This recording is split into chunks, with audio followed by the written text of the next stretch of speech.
불교는 태국인들의 생활 전반에 오랜 시간 정신적 양식을 제공해왔다고 볼 수 있습니다. 따라서 태국을 이해하고 태국인의 생각을 읽어내기 위해서 불교에 대한 이해는 필요한 조건이라 볼 수 있을 것입니다. 태국인의 90% 이상이 어릴 적부터 신봉하며 생활 속에서 실천하는 불교의 가르침이 태국인의 행동과 정신에 녹아있지 않을 수 있을 것인가. 그래서 불교와 연결하여 성, 섹스에 관한 그녀들의 생각을 읽어보도록 하겠습니다. 라이언, 나와주세요. 성에 관한 태국 여자들의 생각을 말하기 전에 우선 한국인이 가지는 성에 대한 관념을 함께 들여다보시죠. 조선시대 유교에서 시작된 정절, 절개, 일부종사 이런 개념들 지금 현재 21세기에서는 다 사라졌다고 생각할 수 있을까요? 제가 보기엔 은근히 한국인의 머릿속에는 이런 개념들이 깊숙한 곳에 또아리를 틀고 앉아 있다고 생각됩니다. 저만의 생각이 될까요? 절개지조 이런 의미들은 충실한 두 임금을 섬기지 않고 열려는 두 남편을 섬기지 않는다는 그런 이론에 근거하는데요. 자, 임금이 죽으면 그 다음 임금을 섬겨도 됩니다. 그죠? 근데 남편이 죽으면 재혼을 못하게 했습니다. 그러니까 일부 종사에 대해서는 남편 사후까지 적용을 하는 거죠. 여자만 불리하게 적용합니다. 자, 여자의 투기를 칠거지약이라고 하는데 투기라는 게 남자의 외도에서 비롯되는 거 아닙니까? 그런데 왜 여자의 투기만을 문제 삼는 겁니까? 이러한 말들은 여성들을 억압하고 통제하기 위해서 단순히 가부장제 질서를 유지하기 위한 방법이었다고 보여집니다. 자, 그러니까 이제 한국 남성분들도 우선 이런 개념들을 지우고 났어야 태국이 이해되지 않을까 싶습니다. 태국 여자 두 부류로 나누어 보겠습니다. 첫 번째, 돈을 원하는 여자. 두 번째, 사랑을 원하는 여자. 돈을 원하는 여자들에 대해서 알아볼까요? 태국의 대졸 초봉 월급이 15,000바트 정도에서 시작합니다. 우리 돈을 하면 50만 원 남짓 될 겁니다. 학력이 더 낮은 사람들은 10,000바트 정도, 한 35만 원 정도 되나요? 그런데 밤업소에서 일을 하는 여자들은 최소한 30,000바트에서 900,000바트까지 수입이 가능합니다. 수입 측면에서는 비교할 수 없이 차이가 많이 납니다. 게다가 가끔씩은 자신을 좋아하는 그런 부유한 외국인 남자를 만나서 결혼을 하는 경우도 왕왕 있습니다. 그래도 밤일, 유흥가일인데 다르지 않냐고요? 물론 대부분의 태국인들도 술집에서 일하고 성매매하는 것을 자랑스럽게 여기진 않습니다. 그렇다고 부끄러워하지도 않아요. 예를 들어 집세 못 내고 쩔쩔매는 친구가 있으면은 야, 저기 술집 가서 일하면 이만큼 버는데 같이 가자 하고 권유도 합니다. 대학생들도 아주 많습니다. 그래서 영업시간 끝나면 친구들끼리 두세 명이서 함께 퇴근하는 경우도 많아요. 전 술을 마실 때도 대하는 걸 좀 좋아해서 자주 질문합니다. 왜 이런 곳에서 일하게 되었어? 난 스타일이 막 만질 수도 있는데 네가 싫으면 손님 바꿔도 된다? 이런 식으로 일반적으로 많이 나오는 답변을 보면요, 애인이 있었는데 애 낳고 나서 다른 여자 만나 헤어지고 애 키우려니 혼자 힘들어서요. 매장에서 일했는데 집세 내고 생활하면 남는 게 없어서요.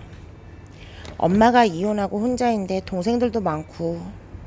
가끔씩은 돈도 벌고 술 먹으며 남자들이랑 놀고 하는 대답도 있긴 합니다. 제가 하는 질문 중에 빠지지 않는 질문, 키량아이, 양본띠양, 침대 위 문제는 어떻게 생각하니? 라는 말입니다. 이 본띠양이란 표현, 침대 위라는 표현을 써서 조금 더 관계 맺는 것을 점잖게 표현하는 겁니다.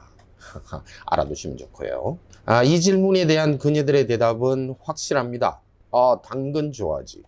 그녀들의 생각은 한마디로 현실적입니다. 현실을 긍정하고 받아들이죠. 그래서 그 현실을 헤쳐나가고 있다고 보시면 됩니다. 태국인들이 믿고 있는 불교의 핵심 사상 중에 하나는 연기법입니다. 이것이 있으므로 저것이 있고, 이것이 생김으로 저것이 생긴다. 이것이 없으면 저것도 없고, 이것이 사라지면 저것도 사라진다. 모든 것은 홀로 따로 존재하지 않고 상호 관계 속에서 존재한다는 의미입니다. 이 세상 만사는 결정적으로 이루어지는 것이 아니라 상호 관계 맺음 속에서 일어나는 작용이라는 것이죠. 결정적이지 않기 때문에 중도 사상이 생겨나는 것이 또 불교교리의 핵심입니다. 결정적이지 않기 때문에 유연성을 가지게 됩니다. 사람에 대한 관계를 중요시하면서도 현실을 받아들이고 있는 태국인의 자세, 이런 것들이 이런 불교 교리에서 나오게 됩니다. 관계 맺음을 중요하게 생각하니까 태국인들이 자주 쓰는 말이 있습니다. 마이벨라이, 괜찮아요. 깽짜이, 이런 말들은요, 함께 있는 주변 사람들에게 부담을 주지 않으려는 그런 마음 씀씀이 때문에 뱉어내는 말이죠. 그런데 외국인들은 오해합니다. 줏대 없다고. 그리고 한국과 달리 태국에는 성희롱이라는 게 없습니다. 물론 성추행이나 성폭행에 관련된 법은 있지만 단순히 주고받는 남녀 간의 성적 농담이 법률적으로 문제되지도 않고 문제를 삼지도 않습니다. 저는 오랫동안 수많은 여직원들과 함께 일해왔는데요. 성적인 농담도 가끔씩 주고받습니다. 야, 어제 뭐 했는데 오늘 무지 섹시하게 보인다 너? 그리고 어쩔 땐 엉덩이도 툭 한 번씩 치기도 합니다. 함께 어깨동무하기도 하고 회식 때는 마누라 보는 앞에서 함께 못 맞대고 춤을 추기도 합니다. 그리고 물론 직원들도 제게 농담을 하죠.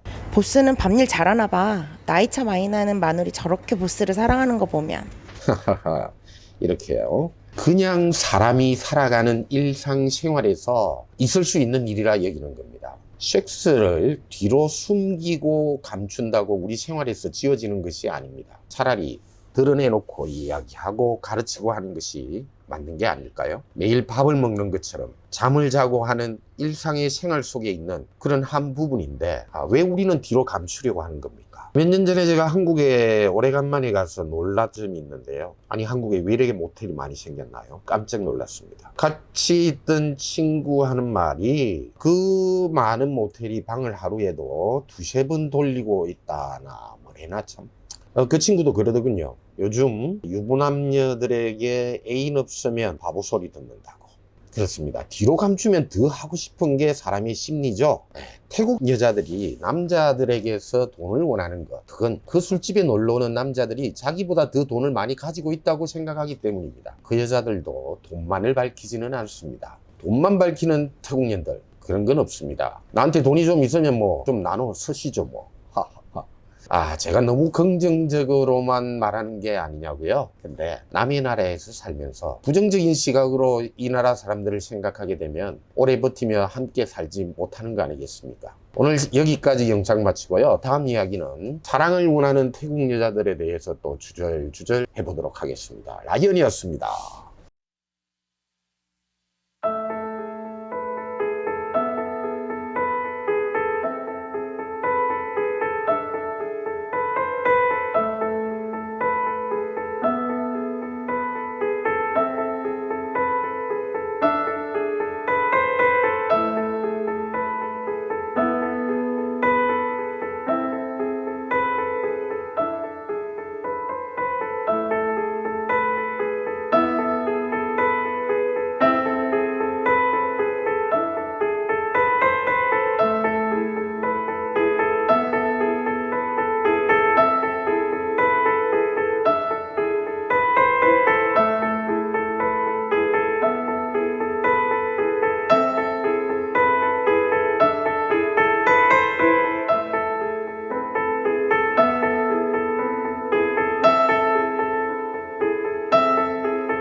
사랑은 움직이는 거다. 맞지?